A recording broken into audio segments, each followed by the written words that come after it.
கரூர் நடந்த நிகழ்வு என் மனதை உலுக்கிய தருணம். என் இரவை தூக்கத்தில் நான் தொலைத்த தருணம் இன்று வரை மீள முடியவில்லை. எப்படி நடந்தது, எப்படி நிகழ்ந்தது, யாரை குறை சொல்வது, யாரை குற்றம் சாட்டுவது தெரியவில்லை.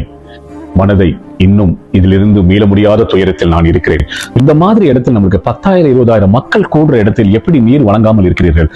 தயவு செய்து அனைத்து அரசியலா இருக்கட்டும், கோவில் இடங்களாக இருக்கட்டும், எந்த இடங்கள் மக்கள் கூடுறார்களோ அவர்களுக்கு கட்டாயமாக நீர் வழங்குங்கள். இதுதான் என்னுடைய கோரிக்கை.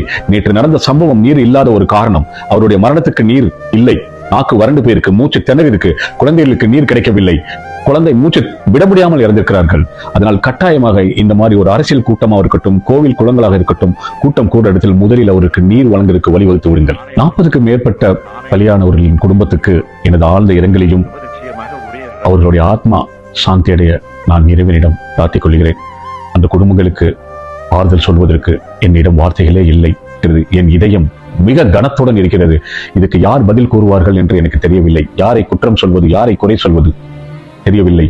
போன உயிர் திரும்பி கிடைக்கப் போறது இல்லை. மிக கவனமாக இருந்து வருங்காலத்தில் செயல்பட வேண்டும் என்று என் தாழ்மையான கருத்து.